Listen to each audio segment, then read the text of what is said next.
وأنا أيضا أريد أن أقول شيء. في نص قرآني يعني صريح لما وهجروهن في المضاجع واضربوهن وهجروهن في المضاجع. الإضراب هو الابتعاد عن المرأة، مش الضرب.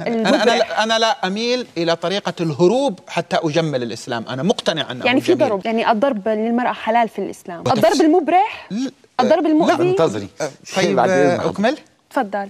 Assalamualaikum warahmatullahi wabarakatuh. Salam harmoni.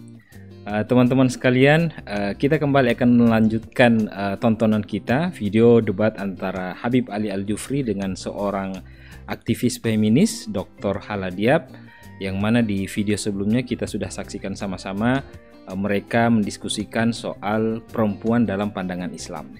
Ini video yang kedua ya, bagi teman-teman yang baru menonton, silahkan ditonton video pertamanya supaya diskusinya nanti bisa lebih nyambung lah. Nah, karena video aslinya ini cukup panjang ya teman-teman, jadi saya berinisiatif untuk mempersempit waktunya. Jadi saya perpadat untuk menghemat kuota teman-teman juga, tapi memang konsekuensinya agak sulit untuk membaca terjemahannya karena perpindahan kalimatnya itu agak cepat. Tapi jangan khawatir, nanti saya akan menjelaskan sedikit-sedikit, apalagi memang yang akan kita dengarkan ini akan ada istilah-istilah yang sulit dipahami bagi teman-teman yang baru belajar. Tapi kita semua baru belajar ya, kita sama-sama belajar semua. Oke, sebelum kita lanjut, saya mau mengucapkan terima kasih kepada teman-teman yang sudah memberikan supportnya, masukan ataupun kritikannya. Mari kita saksikan sama-sama. الكلام عن الاستشكالات التي أنا لا أعتبرها تصادم مع الدين، أنا أعتبرها تساؤل من الدكتورة، لأن أنا أعرف أنها مسلمة ومؤمنة ولا ترضى لنفسها أن تتصادم مع القرآن نفسه، لكن هي تستشكل ومن حقها تستشكل، تقول أنا هذا لم أفهمه، يعني لم أشعر أنه مقنع، أقنعوني لماذا هذا حصل، أليس كذلك دكتورة؟ عندما تقول أو تطرح مثالا موضوع الميراث، يا دكتورة المشكلة في مثل هذا السؤال تكمن في جزئيتين. الجزئية الأولى علم الميراث نفسه، ولهذا كنت أطالب بوجود عالمات شرعيات. من قال أن المواريث في كل أحواله للذكر مثل حظ الأنثيين؟ هي 4 حالات، 6 حالات المرأة تأخذ فيها أكثر من الذكر، 12 حالة تتساوى فيها المرأة مع الذكر. فليست المسألة كما يشاع وينشر هكذا لمجرد أخذ جزء من آية تمثل جزئية من كلية. إذا أردنا أن نحكم على شيء وأنت أكاديمية وعندك دكتوراه فلا ينبغي أن نأخذ جزئية ونقتطعها، وهذا لم يكن فعلك، لكن هذا الذي وصل إلى أذنك. الجزئية الثانية أن النظرة في الميراث، النظرة في الشهادة، النظرة في الأحكام الشرعية ليست قائمة على أساس مفاضلة ذكر وأنثى، لأن الله عز وجل ليس بذكر ولا بأنثى، الله سبحانه وتعالى ليس بجنس.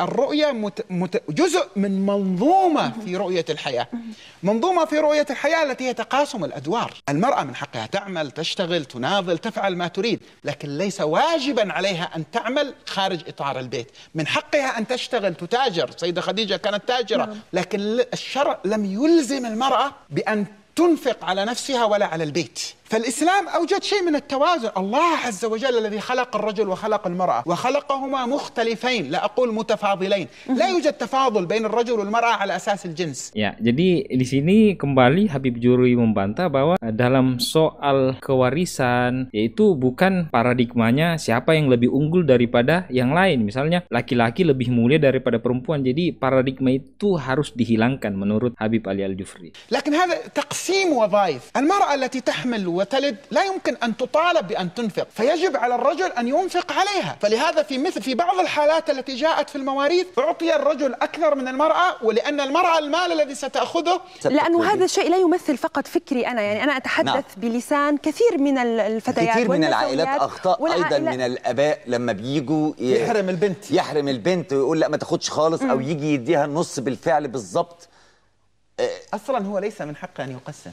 نعم، الميراث هذا حكم شرعي. فأنا أجبت بإجابتين مهمتين، وللدكتورة أن تعلق إذا لها ملاحظة عليها. الإجابة الأولى أنه غير صحيح أن الحالات جميعها أو الأكثر للذكر مثل حظ الأنثيين. نعم، يعني الفكر معناته أنه هناك أشياء في القرآن الكريم نحن نجهلها. طيب إذا كنا نحن نجهل هذا الشيء ما هو الحل؟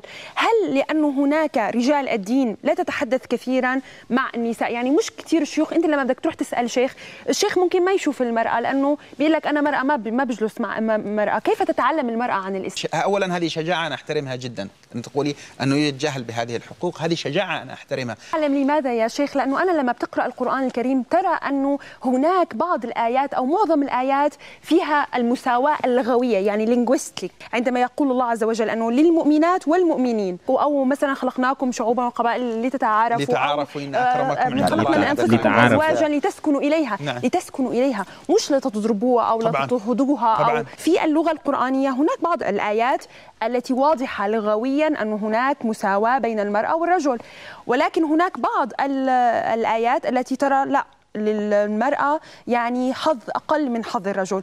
ويبدو لي من بعد نقاشي معك أن هناك جهل، نحن نجهل الفقه الإسلامي والمعرفة الإسلامية، لهذا طالبت. ولذلك نحن نقول أنه يا الله الدين الإسلامي أو القرآن الكريم أحيانا تماما أنا معك. لهذا أنا طالبت بإيجاد أو بعودة، ليست إيجاد، بعودة دور العالمات النساء.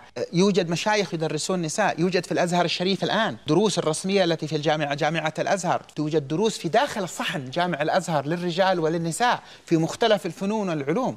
أن هناك بداية تعلم، عودة مرة أخرى لهذا التعليم. ولكن أنا أريد أيضا عودة لهذا الفقه وهذا هو لم يغب حتى يعود، القراءة الإسلامية مش بس تكون حجر على الموجودين في الجوامع أو في المراكز الدينية. بستأذن حضراتكم بس لأن احنا كده شوية أنا بخرج في الشكل. حضرتك قلت أن المرأة مرة بتاخد النص، مرات بتتساوى، ini kesimpulannya ومرات أكثر، فهذا يحتاج إلى تفصيل ووقت طويل. دكتورة هالة اتكلمت عن الطلاق تماما. أنا أريد أن أقول شيء، أن هناك تشغيب إعلامي مبني على جهل أو تجاهل فيما يتعلق بالشريعة، وهذا الميراث الذي ذكرته الآن مثال واضح. لا توجد محكمة شرعية في العالم تخالف الذي قلته فيما يتعلق بالميراث. كذلك في مسألة الشهادة هناك قضايا صوت الرجل فيه بصوت امرأتين متعلقة بالحدود والجنايات والانفعالات التي أثبت الطب، لسنا نحن، أن المرأة في غالب، ليس في كل، في كثير من الأحيان وغالب الأحيان عند تعلقها بمثل هذه الأمور يحصل عندها انفعال قد ينسيها. ولكن يتم إساءة استخدامها من قبل بعض الرجال ليقول لك أنه عقل المرأة أقل من عقل الرجل، ناقصات عقل ودين. شو هالحكي؟ Jadi ini hadis ya, memang ada riwayat yang menyebutkan perempuan itu makhluk yang kurang akalnya dan kurang juga agamanya, sehingga ini yang di-stressing oleh Dr. Hala Diab. Ini ada hadis yang mengatakan perempuan itu lebih rendah daripada laki-laki. أتفق معك في أن الكثير من الرجال وللأسف حتى من ينتسبون إلى الدين أو بخطباء الدين استغلوا هذه الأحكام التي تتعلق بنفع الرجل والمرأة ليشوهوا طرحهم بها، ليضعوها على أنها ضد المرأة، ونحن ضد هذا. هناك قضايا أيضا تستوي فيها شهادة المرأة مع شهادة الرجل، وقضايا لا تقبل فيها شهادة الرجل وتقبل فيها شهادة المرأة، ليس مسألة النصف. مرة أخرى التفصيل متعلق بعدم معرفتنا بالشريعة. المسألة الثالثة التي سألت أنت عنها وهي مسألة الطلاق. ini perceraian ini. مسألة الطلاق، الكثير من الفقهاء قالوا أن المرأة من حقها أن تشترط قبل الزواج على زوجها ألا يتزوج عليها. Jadi istri berhak untuk mensyaratkan kepada suaminya yang mungkin ingin menikah lagi untuk jangan menikah. Jadi istri bisa melarang suaminya untuk poligami dalam pernikahan ini. Termasuk dirinya sendiri tidak tahu, baru tahu ternyata ada fatwa seperti itu. إذا نعود مرة أخرى لحاجة المرأة أن تتعلم. بنقولها للستات بعد ما نتجوز. من الطبيعي جدا في كل مجموعة أن يكون فيها من يقود. يقود بمعنى جزئي ليس بمعنى كلي. أن يقود هذا النوع من العلاقة. نحن في تجاربنا اليومية اليوم نشهد إشكالا حقيقيا. تعرفين ما سبب الإشكال؟ ليس في التشريع، في هبوط مستوى وعي الرجل اليوم. أكثر من الرجال للأسف اليوم ينظرون إلى موضوع العصمة على أنه صلاحية مطلقة، إلى الحد الذي تحول الكلام عن الطلاق مرتبط بالمنافع اليومية. كذا زوجتي طالق، في بيع وشراء، في مشاجرة في الشارع.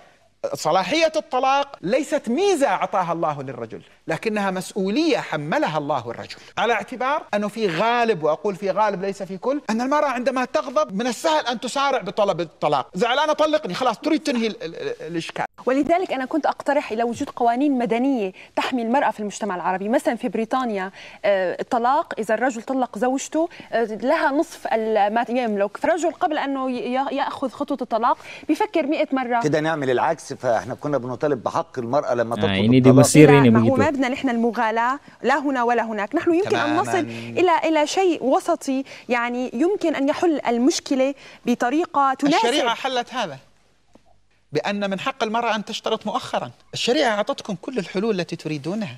تضع الشريعة حق للمرأة أن تشترط مؤخرا للطلاق. ونحن نريد أيضا ألفت إلى النظر إلى مسألة أهم من الجزئيات مع أهمية الجزئيات. أنا مقتنع أنه نحتاج إلى قوانين شرعية حقيقية تنصف المرأة، لكني غير مقتنع أن نجعلها الملاذ الوحيد لحماية المرأة والرجل. يجب أن يكون هناك يعني وعي. Persoalan talak ini memang cenderung yang lebih dirugikan adalah perempuan. Tapi sebenarnya kata Habib Ali Jufri itu, ya boleh saja perempuan itu untuk mensyaratkan menunda talaknya. باستخدام الدين وبتطبيق الشريعة الإسلامية والتعامل معه. نحن في إشكالية وعي وثقافة، في إشكالية النظرة إلى المشكلة. يعني أحيد بالحوار، أنا عندي مشكلة مع طرح مظلومية المرأة في صورة المقابلة للرجل وكأنها حرب. أنا أود لو يبدأ نشاط حقوقي من داخل النساء وبنات المسلمين في الكلام عن الأسرة التي الرجل والمرأة والأبناء جزء منها، فعوضا عن أن المرأة تطالب والرجل الآن بعض الرجال يؤسسون مؤسسات حقوقية للرجل، فتتحول الصلة بين الرجل والمرأة التي هي في الأصل السكن والمودة والرحمة إلى التنازع، إلى أن لا أستطيع أن أعيش مع مرأة ولا تستطيع مرأة أن تعيش معي إلا من خلال القانون، إلى حد وصل من الغلو والتطرف بحيث أصبحت هناك قوانين تتعلق بما يجري على الفراش. ماذا بقي من العلاقة الإنسانية؟ إذا أصبحت الصلة بيني وبين زوجتي فقط القوانين، ما هذا زواج؟ لأنه يجب إعادة تثقيف الرجل المسلم العربي الشرقي بعلاقته مع المرأة. عندما يعني يجب أن نثقف أنه هي المرأة مش متاع، المرأة مش يعني ليست ملكا لك وليست ملكا للرجل، لكنها هي لها قوانين ولها حقوق مساوية للرجل أو ما يقابل المساوية. بل أكثر من ذلك. أنا لماذا يعني أنا أريد أن أوضح أن هناك بعض الرجال في الشرق الأوسط قاموا على إساءة استخدام الدين واستخدامه لاضطهاد المرأة. يعني هو بيضطهدها باسم الدين، بيطلقها بفقط على الطالعة والنازل إلا أنت طالق. يعني فينومينا. لو طلعتي الدرجة أنت طالق، لو نزلتي من الدرجة أنت طالق، يلا جيبوا فقيه يحل لكم المشكلة. أنا متفق معك تماما أن هناك استغلال بغيض يجري للدين من قبل الرجل، استغلال للحقوق باسم المرأة. نحن نريد أن نثور على هذين الاستغلالين. مفهوم بيت الطاعة، شعور الرجل بأن المرأة نشزت ومطالبته بأن ترجع يقابل حق المرأة بأنها متضررة من تعامله معها. Nah, ini perlu saya jelaskan, ini soal nusyuz ya. Jadi nusyuz itu seorang istri yang membangkang ibaratnya. Dia meninggalkan perintah suaminya karena satu dan lain hal ya. Kita mungkin berbeda-beda apa penyebabnya. Dia lari dari rumah misalnya, kembali ke rumah orang tuanya, keluarganya. Kemudian suaminya meminta untuk kembali dia ke rumah, tapi istrinya tidak mau. Ya sebenarnya istri punya hak untuk menyampaikan pembelaan karena mungkin suaminya melakukan perbuatan yang tidak baik kepada dia, mungkin dia dipukul sehingga dia tidak mau kembali ke rumah. Nah, itu kata Habib Ali Jufri ya, perempuan juga punya hak untuk menolak. ضرار بها، لكن لجهل المرأة بهذه الجزئية لم تعد تطالب بذلك، وأنا أيضا أريد أن أقول شيء. في نص قرآني يعني صريح لما يعني عن موضوع أنه يعني مش حرفيا أنا متذكرته، بس أنه وهجروهن في المضاجع واضربوهن وهجروهن في المضاجع. الإضراب هو الابتعاد عن المرأة، مش الضرب. أنا لا أميل إلى طريقة الهروب حتى أجمل الإسلام. أنا مقتنع أنه يعني في ضرب. أنا أقول لك أن نص الضرب موجود. Ya, jadi ini soal ayat Al-Quran ya, surah An-Nisa ayat 34.